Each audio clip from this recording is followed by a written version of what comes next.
So this is the top 5 capital raising mistakes that we have observed at Alterius. And for context, we are a finance advisory firm. We've booked over 1,000 meetings with investors, ranging from VCs to family offices, etc. And we have observed patterns that I want to share with you today, specifically some of the mistakes that we see among our clients.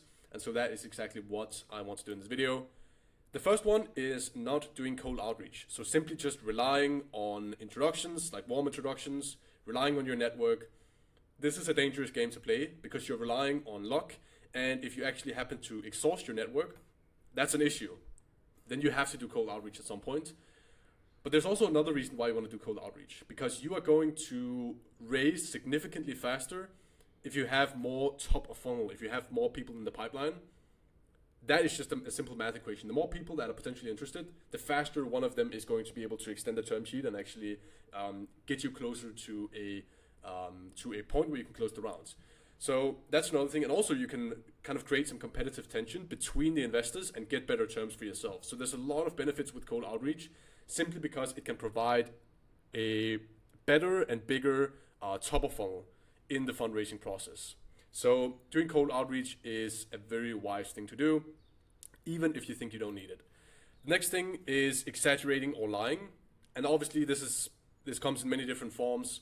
And I would say don't do this under any circumstance. Like even if it's a minor thing where you might be exaggerating how excited a company that's in your pipeline really is, you don't want to do that. Even if that's a very good deal and you really want to get that across, don't lie about it, because typically what happens is that later in the due diligence process, the investor will find out, they will start to get those doubts in their head. And as soon as investors start getting those doubts in their heads, it's over. It's pretty much like building a house of cards when you're talking to investors, because once you get that one doubt in their mind, the whole house of cards can just completely fall down.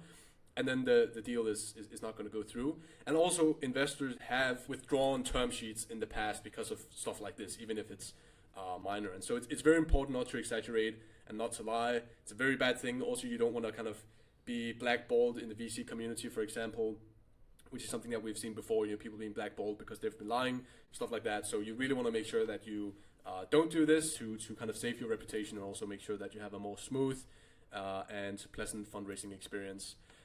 The next thing is considering things closed too early. So celebrating too early when investors, they say, we're interested, when they commit to something in a soft manner, even if they extend the term sheet, you really want to, in your mind, you need to think that this raise is far from over. You want to make sure you constantly have new investors coming into the funnel. That is very important, because if you consider things closed and everything just dies on the finish line, that's a very, very unfortunate situation to be in. Also, because now you have a fundraising process which has been elongated, and this is typically a red flag for investors, because they're like, why haven't they raised yet? They have been now officially raising for 3-4 months, but no one has actually, no one has invested. And so it's just a very unfortunate situation to be in. So always get more top of funnel, always make sure you're reaching out to new investors and keeping the thing going, as opposed to considering things closed too early in the process. The next one is lacking confidence.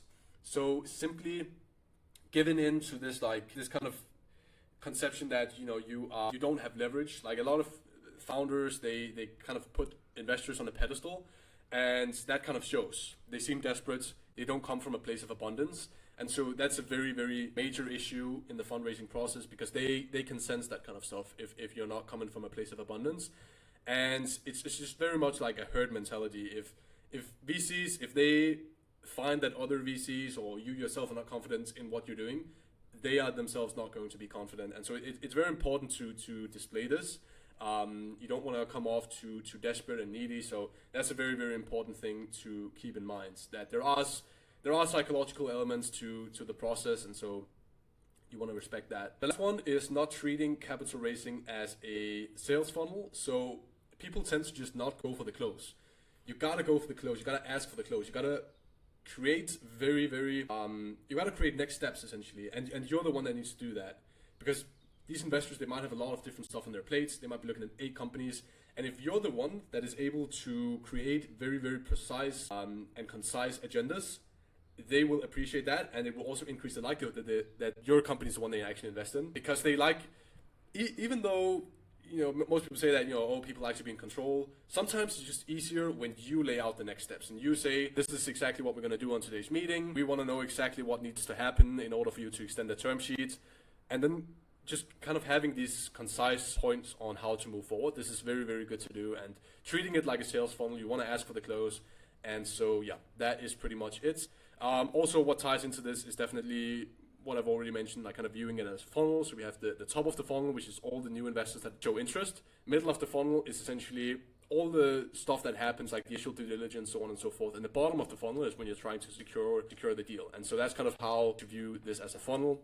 And yeah, kind of similar to a sales funnel. So that's what I wanted to cover in this video. And if you want to have a chat with us and see if we can book you a ton of investor meetings, there's a link below. Thank you for watching and have a good day.